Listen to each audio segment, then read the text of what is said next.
So how are you? I'm very good, Raj. How are you? I'm doing well myself. Good. Yeah, the reaction since the announcement was made about you being inducted has been overwhelming. I mean, across the board. And you haven't been on TV in a full-time wrestling role since 1988. Were you surprised by the reaction, not by just the press, but also the younger and older fans? Not surprised. Shocked. Yeah. I think shocked is more the word, because honestly, when I left the business, I thought that, honestly, I thought that, in time, a few years, some people might remember you, and some might have said, oh, they heard the name, but people move on. There's new interest, all kinds of different things go on all the time, and so it surprised me that how people have not forgotten. But when all this time, all these years that I've been totally out of the picture, and then when I started negotiating with Paul Levesque, who is better known as Triple H, and finally we got together to where I agreed to do this. When they announced that, I was hoping that there would be some positive reaction, but never in my wildest imagination did I think that it would be the way it's been. I mean, it's unbelievable. My phone hasn't stopped ringing in the last 2 weeks, and I cannot tell you how many interviews I've done, and not only throughout the United States, interviews as far as radios and newspapers, magazines, and televisions, but overseas. I did one or two, and I got one coming from London. I think I got to do Thursday night, and it's just been unbelievable. And the WWE, even Paul Levesque, like I said, Triple H, he told me that they were just flooded, with calls and emails and all that kind of stuff. So yeah, I'm pleasantly surprised, but I'm really quite shocked. Yeah, it's been amazing on our site as well. The stories that we've been doing on it have been the most popular on the site, and people have been saying lots of emails and tweets and comments. So it's definitely the biggest, definitely the biggest induction. I mean, I don't think there will be a bigger induction. Wow. I don't know. We'll see. Yeah. Well, you're synonymous with Madison Square Garden, which, the most famous arena in the world, and you've, sold out the Garden 187 times. When was the last time you were at the Garden?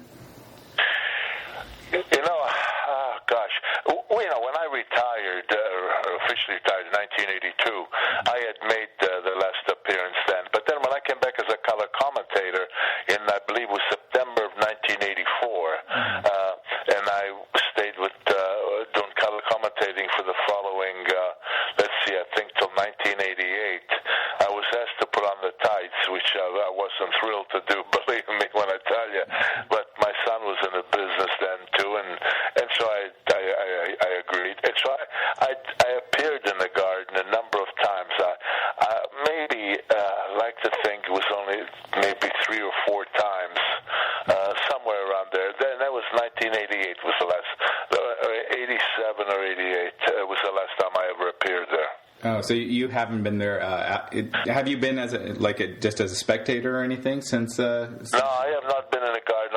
At least 25, 26 years, I have not been in the Garden at all. Oh, wow.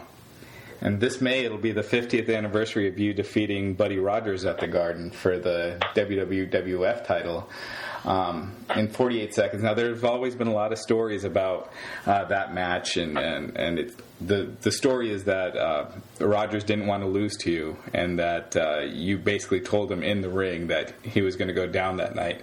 Was that how it happened? Just about. Just about, yeah, that's how it happened. Yeah, and was there, and what was Rogers' reaction after the match? Well, we I don't want to say bitter enemies, but we didn't like each other very much before, ever.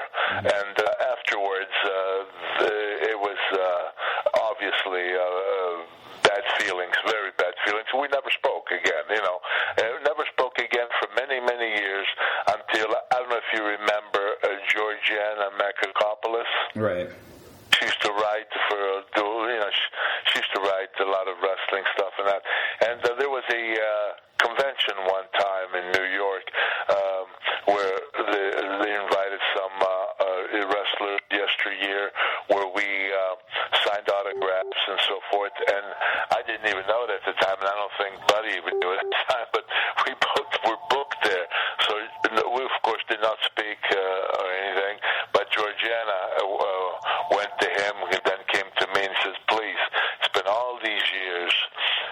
Can we bury the hatchet more or less and take a picture together? And I'll be between the two of you," because she had been president of fan club of the president of Rogers' fan club, and then she became the president of my fan club sometimes later.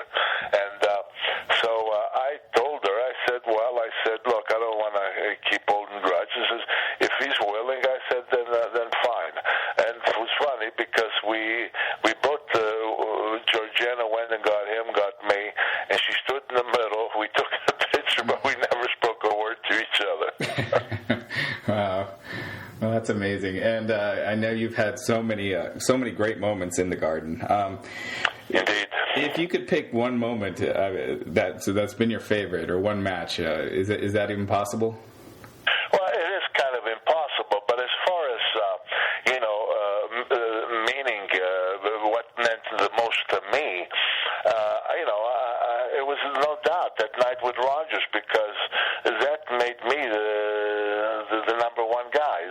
I was going to be the headliner after that, and so that was the big break, if you will. But of course, a lot of wonderful things happened in the Garden. It was in Madison Square Garden, for example, that I picked. I was the only guy when he was legitimately well over 600 pounds, picking up Calhoun. I mean, I remember that night especially. I thought the roof of the building was going to pop off the way the people went absolutely crazy. It was in the Garden, so many different things. I held that title for almost 8 years the first time, and then I lost it in the Garden, but I came back and took it again for another 4 years, and also I had a terrible thing happen to me there when I broke my neck in 1976. I came within a millimeter of being paralyzed from the neck down. But the Garden was a lot more than that as far as these wonderful memories. It's how much they contributed to my career, because you see, as you said, the Garden was the most famous arena in the world. There are arenas throughout the United States here that are bigger and I don't know, maybe even more beautiful. I haven't seen all the new arenas, but you go anywhere around the world and nobody will know about any of them. But you mentioned Madison Square Garden, and everybody knows the Garden, everybody. So if you headline the Garden, you automatically were a headliner in other parts of the world that you went to. And so, by headlining the Garden as many times as I did, because of the publicity you got from Madison Square Garden, I went to Japan, the Australias, the South Americas, the Philippines. Anywhere I went, I was really well known, and I was strictly brought in as the headliner because of the publicity that I got out of Madison Square Garden. So the Garden did an awful lot for me. Yeah. And obviously, you've had your problems with WWE. You've spoken at length about the problems you've had, throughout your career and later on. But you finally did go back in 2004. I think there were discussions about doing a possible DVD on your career. Is that correct? 2004? Yeah, that you met with them. You went to a Raw and you talked about possibly doing a DVD on your career or something like that?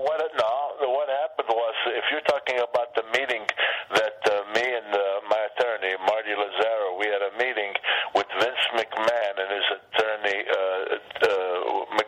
Jerry McDivitt, here in Pittsburgh at the Civic Arena. Okay.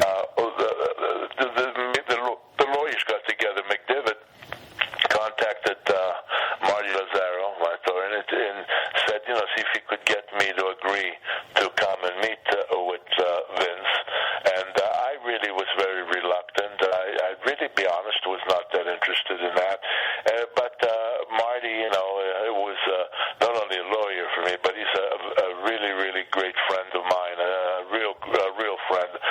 a best friend, and he wanted it, and I said, okay, I'll go along. But when we went there, that feelings were still there, and it didn't work out. I excused myself after about 15 minutes or whatever, and I left the building, the room, and then of course Marty by himself then he couldn't agree to anything, without me being there. So they were talking about different things that they might be able to do. I turned it down because of the state of wrestling at the time, which I just didn't want to be involved. And that was basically the reason. Yeah, and it seemed like you speaking out about a lot of the problems, you were almost ahead of the curve because, after you spoke out about it, you started seeing these tragedies happen, and wrestling ultimately finally did change for the better, and now it's a much healthier sport and a much, much healthier business. When did you realize that the changes were being made for the better? Well, I hadn't followed it for many, many years. As you said, I'd been very outspoken about all the different things that were bothersome to me.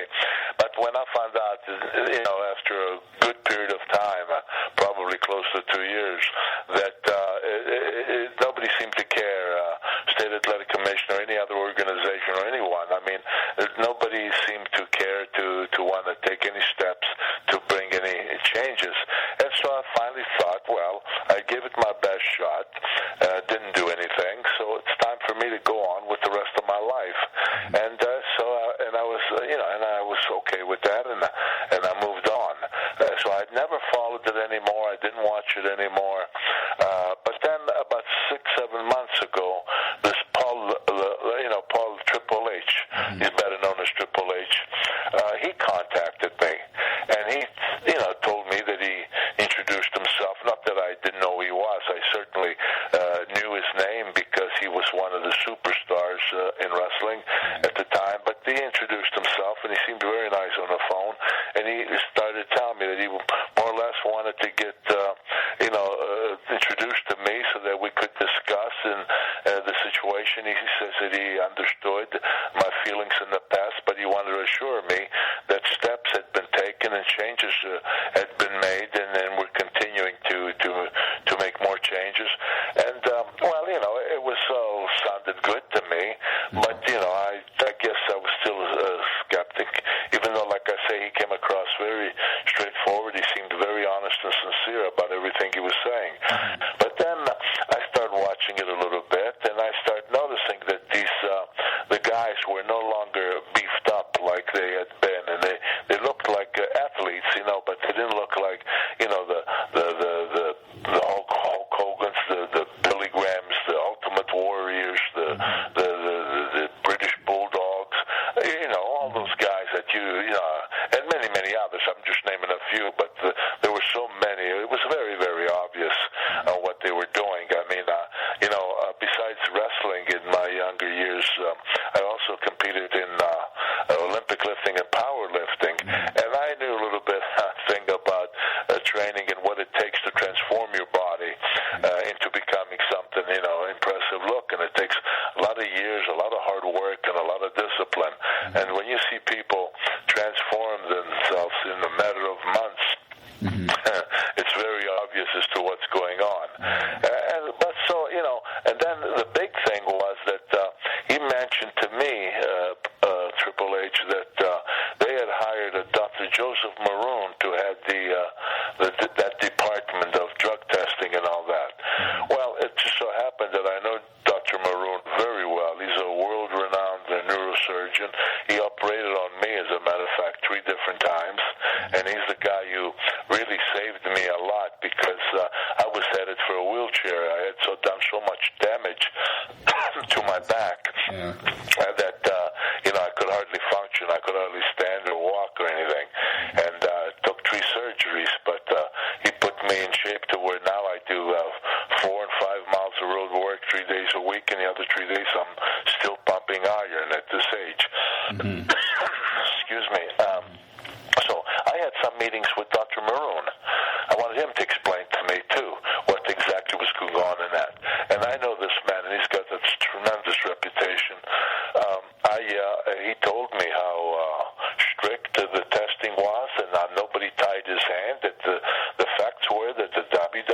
actually wanted him and his team. He had a team of about 5 or 6 other doctors with him that they wanted to really test everybody, and they were interested in a wellness program, not only with the drugs but the concussions and the general health overall of the individuals to perform in the ring.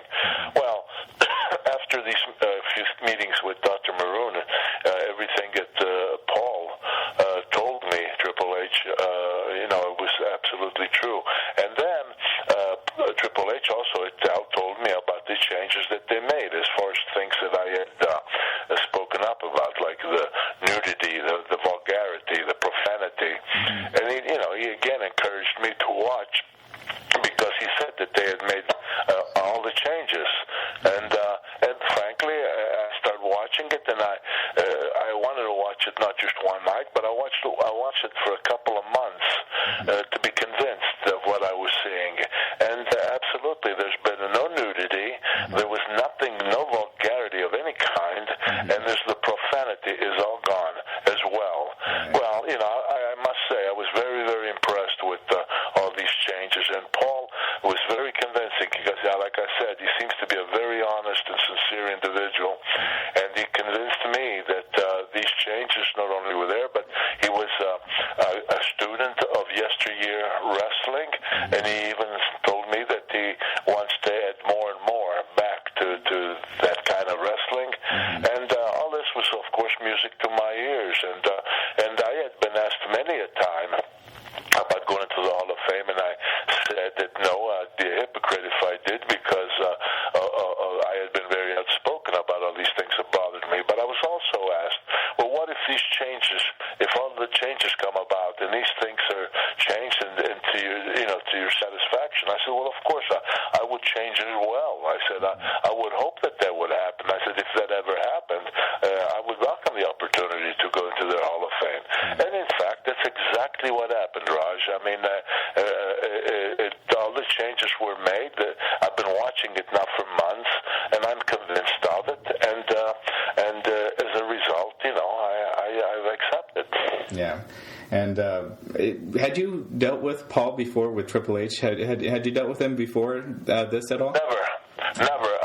I'd heard from a few people that did, and before I ever spoke to him, they told me that he was a very honorable guy, and he was a very sincere guy, and I had heard these things, but I didn't know him. I only knew him as the wrestler Triple H, but I didn't know him personally in any way, much about him or anything. So, but those 6, 7 months of conversations, the different things with him, I remembered what I'd been told about him, and I was convinced that this guy, he loves the game, he loves wrestling, and he wants it to be family friendly. I got that very clear from him, and I must take my hat off to the guy. And not only that, but in all honesty, I've been very critical of Vince McMahon because he was the big man, the big boss behind it all.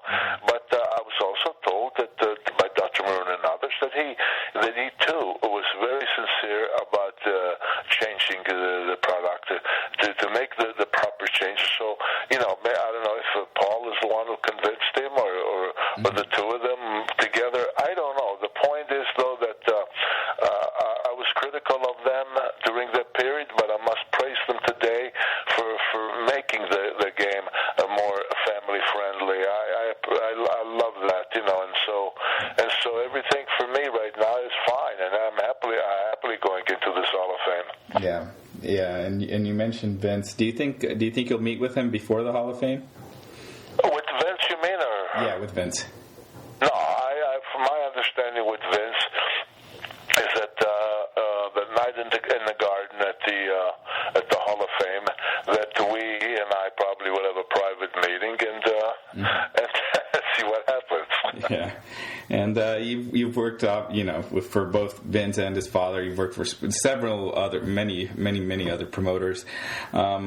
And Triple H, is kind of in line to take over the company one day when Vince decides to step down. With your dealings with Triple H, how do you see the future of WWE under his direction? I'm convinced that it'll just keep getting better. I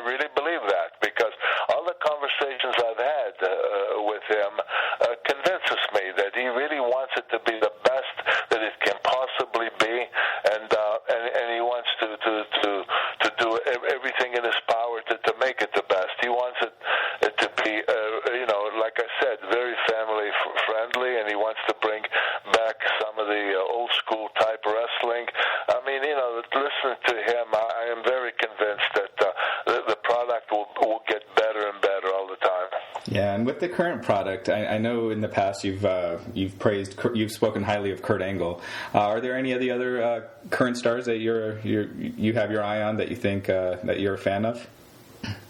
Well, I'm not too familiar with too many of these fellas. Kurt Angle, because I knew he's from Pittsburgh, and I knew his background very well in his amateur days, and of course going to the Olympics and all that. And when he went into professional wrestling, he was very good as far as adjusting and displaying a lot of great moves and stuff in the ring that I think was something that the fans could look at and say, "Hey, that's wrestling." You know what I mean? Today, I'm watching. I see a lot of these guys. They were very athletic, and they work hard. They move well. With the WWE, I'm still trying to learn all the names, but this Cena, of course, and there's this guy I wrestled his grandfather, believe it or not, and his father. And I'm talking about Randy Orton. I've seen this fellow Swaggart, however you pronounce his name. He seems pretty talented. There's this guy Punk, even though his mouth, is a villain, says all kind of crazy things. But watching him wrestle, he performs well. There's a number of them that I think that some of them do these crazy acrobatic moves from top rope and that, which of course it's not something I would have ever done or anything like that, and couldn't do. But we were different. We did more in-ring stuff, in my day, more wrestling and so forth, and also, the size of the individual too, to do these triple somersaults or some of the acrobatic things that they do. In my day, I myself, in my prime, in the late 50s and throughout the 60s and up to the middle 70s, I was, about 270, 275. After I broke my neck and I was in the hospital for a month or so, I dropped the weight down to about 250 and kept that weight till I retired. But we had guys like Don Leo Jonathan, 6'7", 350 pounds. Big Bill Miller, 6'6", 330 pounds. Bobo Brazil, 6'5", 310 or 20 pounds. Monsoon, 6'5" or 420 pounds. We had a lot of giants in those days, So the wrestling was a little bit different, quite a bit different than it is now. Right. And I know you get this question a lot about who you want to induct you, but if you could choose just one name, who would that be? You know what? I wish I could tell you right off the bat. I'd like Dominic Nucci for one, because he and I not only came from the same neck of the wood in the old country, but we've been friends for many years. We spent time in Australia together wrestling, although he was a big star in Australia. We stayed there for a whole year. I used to just go for a couple weeks, 3 weeks at a time. But I've been in Japan with Dominic. He's wrestled all over the world, but like I said, because he's a very I know him for all these years. He's been a personal friend. He's a good guy, and if I would certainly be proud to have him. But there are other people that I would accept. But the WWE has asked me, and in a very nice way. They said that if I would allow them to make some suggestions, because they would like somebody that's worldly, somebody that's really well known. Because they say they wanted to make it a special introduction and all that. So I told them, that sure, come up with some names, and then let's kick those names around, whether it be the ones that you might come up with, and maybe somebody that I might come up with, and so there's plenty of time for it yet. So no decision has really been made. But if I couldn't have a Dominic DeNucci, let's say, if it was my choices, I would go with an Ivan Koloff, because he's the guy who took the belt from me, and so he made an impact, and I think that it might be appropriate. Another guy I made a great impact with was Larry Zbyszko. I mean, what a way to end my career. We sold out every arena and turned them away by the thousands, including Shea Stadium. So, I mean, he made and he used to be my protege, and helped him get into wrestling, actually. And so, he would be a consideration, of course. But, again, I'm going to see what they come up with, and then we have to get our heads together and see what we can agree with. Yeah, and now kind of looking to the Hall of Fame and being there that night, how do you prepare for something like that, returning after 25 years to Madison Square Garden? I mean, it's going to be a crazy ovation. I hope so. I don't know that. Remember, we have the fans that are going to fill that garden that night. I wonder how many of them were even born 50 years ago when I first became champion, and maybe their parents and grandparents. But everybody's telling me what you just said. I hope that's true, but I can't. These are younger people. I don't know what to expect. I honestly don't. Yeah, and you're also going to be, I'm guessing you'll be making an appearance at WrestleMania as well, correct? Yes, I will. I will just, no big deal there. I will just be introduced to that audience, and then that's it. And then I've heard that you'll also be at Monday Night Raw the following night in New Jersey? Yes, I agreed. When we agreed to this, we agreed that I would do, of course, the Hall of Fame. Then the next night is WrestleMania. Then the very next night after that is Monday Night Raw. And they asked me they would like for me to all three of those, and I said sure. I'm going to be there anyway. Why not? So I did agree. Yeah. And do you know what you'll be doing on Monday Night Raw? No, I have no idea. I think just an appearance, but I don't think anything special, at least that I know of, unless they'll inform me of exactly what they want, what they expect. But as of now, I just know that I'm going to make an appearance there, and that's all I know. Sure.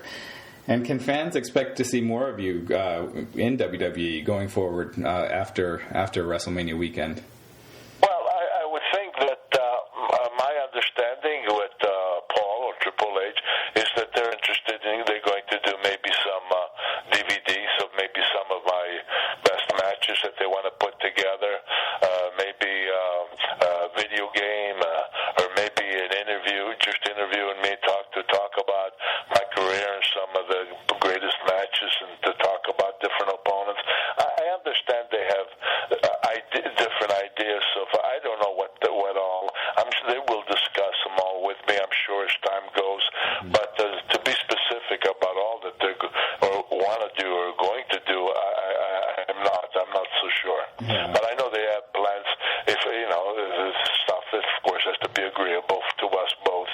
But they'll not be willing to, because one thing I run into all the time. People are always asking me where they can get some of my tapes of my matches, DVDs. Well, I didn't know. I thought that a lot of them are. People always tell me they see me on YouTube or whatever, and so I thought that there's stuff out there that they can see, but maybe they want stuff that they can purchase. I don't know. Yeah. But with the coming into WWE, I'm sure that they're going to produce a lot of that stuff. Yeah. And is there an update? One of the things I'm very excited about is this movie that's been talked about of your life. I've heard it starts with your childhood during World War II in Italy, and chronicles you coming to America. Is there any update on that? Has the script been completed? Yeah. First of all, there's a documentary that is totally completed. It's been 6 years in the works, and I'm very excited about that because we actually made 4 trips back to Italy for this documentary, which we even went up the mountain where we were hiding from the Nazis. And then they interviewed the people from my town that are still around who went through that period to tell their stories, and some of them are relatives of mine who were hiding in the same place I was. So the document, then it goes, it does a good portion of over there, strictly in Italy, and then tells the story when I got here and my life after that when I got here. So that's just been done. That's been complete, and that will be. We have different distributors who are actually talking to see who we feel most comfortable in putting their hands, because we want this thing to go not only nationwide, but we want it to go overseas as well, because we've had a lot of interest shown to us from other countries.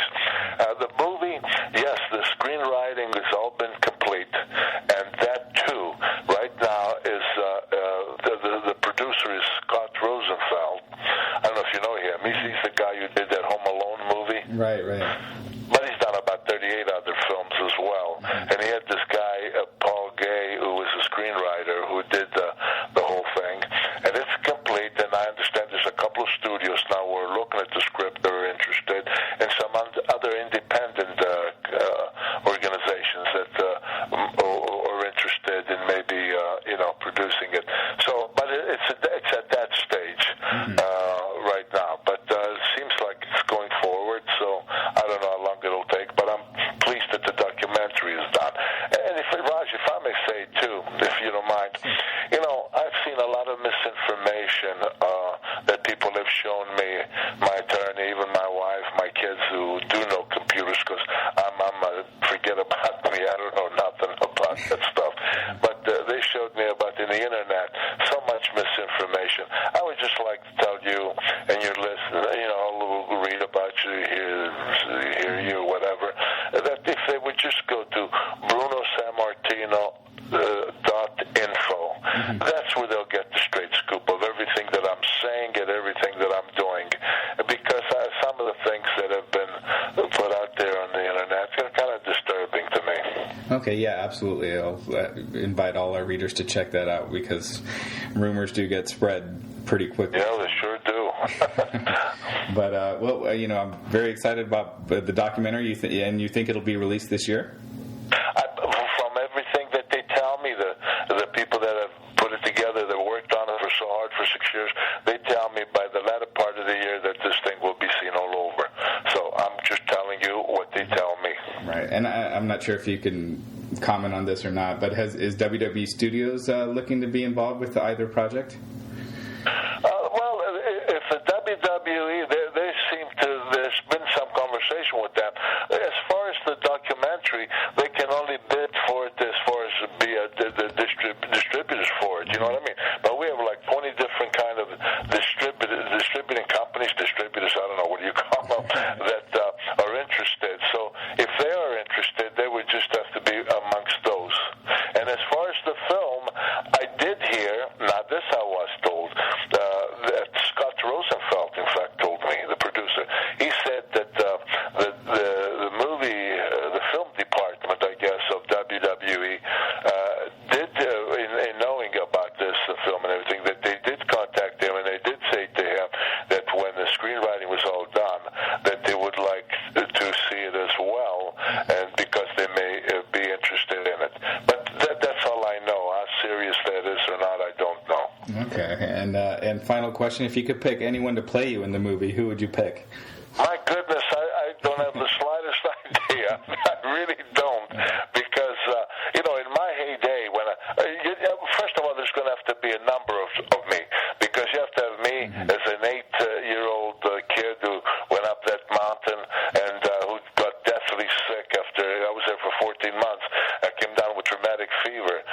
So you have that kid. Then I come over to this country at 14 years of age as a human skeleton, and then I start exercising. So I think they'd have to show somebody from that stage till I start developing, and then when I get up to 270, 275, then you have the guy that's going to portray me as for my career. And I think that's going to take some kind of search, because I don't know all the wrestlers or whatever that are out there. I've just seen some since I've been watching WWE again, but I think it's going to take some searching to find somebody that meets the proper criteria. Someone that's going to be 6 foot tall, 275 pounds, and hopefully someone who looks like he's trained as hard as I used to train, so that fit the part well. I don't know where they're looking at, or who, if there's anybody in mind. Nobody's told me. As far as me, I'll be honest with you, so far since I've been watching it, I don't see anyone that I think could play me at my part that looks like me. I mean, there's a lot of great looking guys out there, don't get me wrong, physically and that, but I don't know. I just don't know. I'm very curious myself as to who's going to wind up playing that part. Sure, thanks. And I appreciate you taking the time. I did want to ask one thing that you had mentioned. You talked about going back to Italy while you were filming the documentary, and it's an amazing story of your family hiding from German soldiers in the mountains. Was that your first time going to Italy since your childhood, at least those parts? No, I went back in 1966, the first time back. My wife and I and my son, we went back in 1966, but I never went back up the mountain. I swore that I would never do that. But then when this documentary started, both my good friend,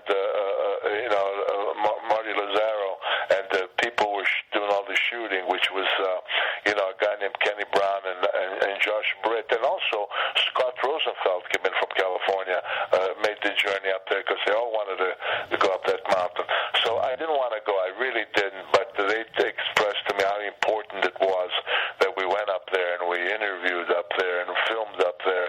So I did, and I was glad I did because I had nightmares about it. But after it was all done and as time has gone by, I'm really glad that I did it, not to go back and to relive that period. I think it was important. Yeah. Well, thanks again, Bruno. It's really been an honor speaking with you. Thank you so